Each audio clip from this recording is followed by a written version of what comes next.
Hello, I'm the Greek Geek because I'm 50% Greek and 100% a geek. Now, this movie has been out for a few days now, but I'm still going to keep this spoil free because a lot of people probably haven't seen the movie yet. So, I can't go into much detail with a lot of other things. So, if I'm a bit brief on some things I'm talking about, I'm sorry. I don't want to spoil any of the movie for anybody. And here we go.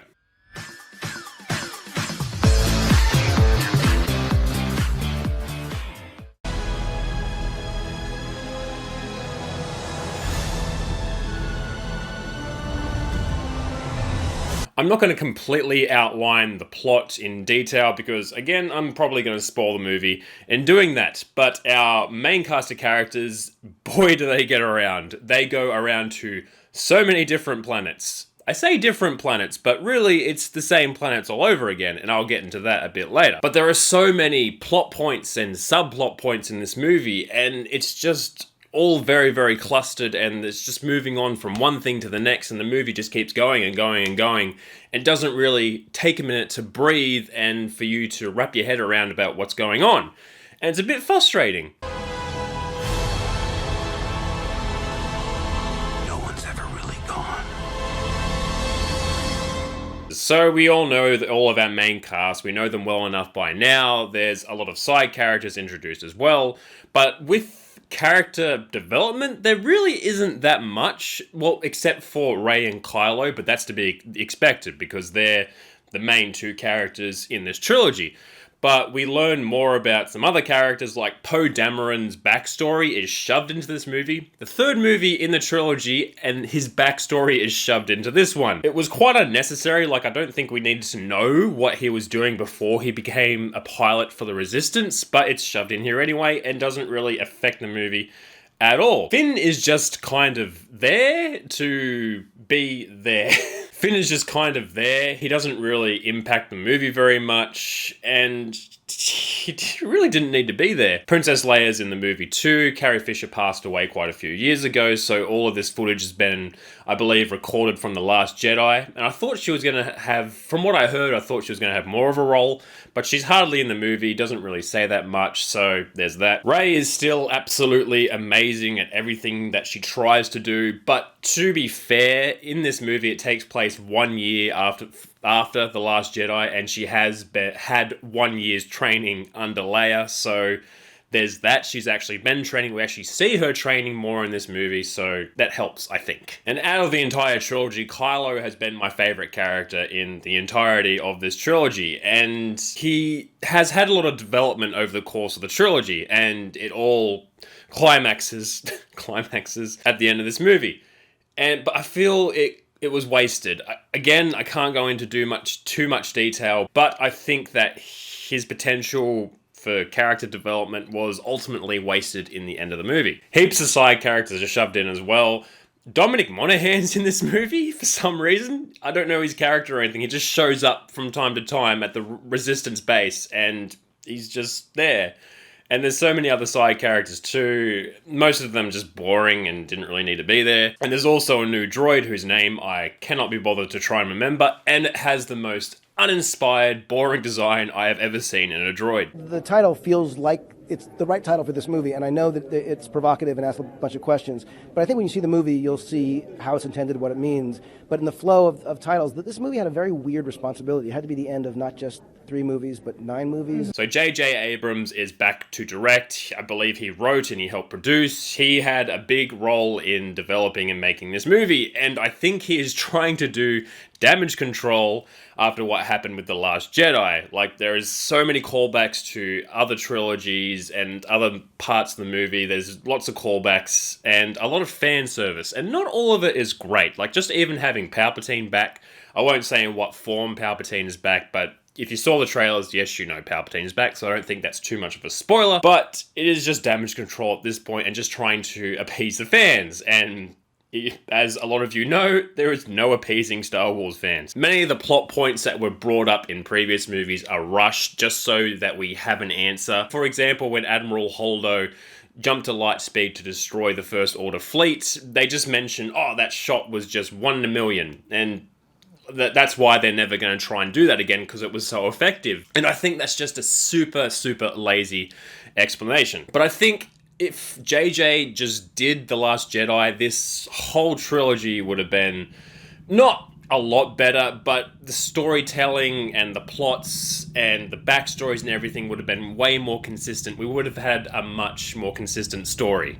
But we have what we have. Your journey.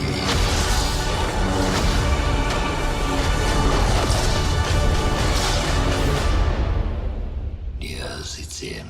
So we got a lightsaber duel, as you saw in the trailer. So we actually have lightsaber on lightsaber action. So that's good. I think that these lightsaber duels in this trilogy are in between the original trilogy and the prequel trilogy. Original trilogy, they weren't particularly well choreographed, but they did have some weight behind them in the storytelling department and how they were choreographed. In the prequel trilogy, they were just super choreographed and they looked amazing and were spectacular to watch. But these ones, they're pretty well choreographed for a modern Star Wars movie, but they're not as well as the prequel, if that makes sense. Force powers are used a lot in this movie.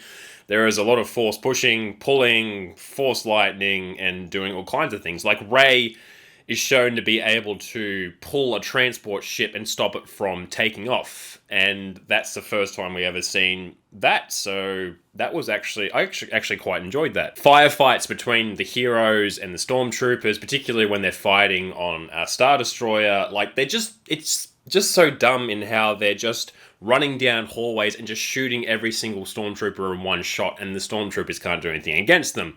It's just ridiculous. Like, they don't even try to take cover. It's like they're just trying to rush through the movie and just get to the end of the movie. And just the final battle that involves the Resistance and all of those Star Destroyers is a bit of a clusterfuck and over the top. There's just a ridiculous amount of ships, and it's just so hard to keep track of, and it's just way too much.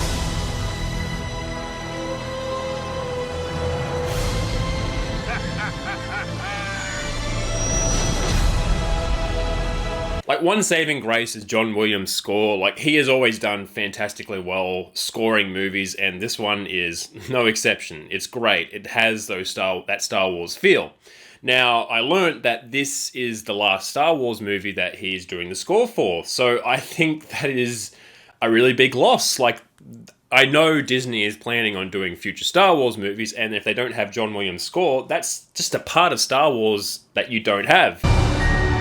We're not alone. Good people will fight if we lead them. Like, everything looks and feels Star Wars. You have, like, the kind of older-looking technology that they had in the original trilogy, like, particularly with the Resistance, with the, like, monitors that they're using. That looks Star Wars, and, like, the consoles of the X-Wings and the starships, and that looks the same. But in saying that, I don't like how they keep using the same type of ships in this trilogy. Like, we have X-Wings and A-Wings and Corellian Corvettes and all that kind of thing. We don't see, and the First Order has Star Destroyers, TIE Fighters and all that. We don't have any new ships. It's just all the same original trilogy. At least with the prequel trilogy, they introduced all these different new ships and they had really cool designs and had their own look that I loved. In these ones, it's just the same stuff again. And I said before, we have different planets, but we have the same planets. But we have just another desert planet. We have another water planet. We have another forest planet. Like, it's just the same thing over and over again, and it's getting frustrating. Have a bit more imagination and do something different, not just one type of climate planet. I'm sick of it. People keep telling me they know me. No one does. But I do.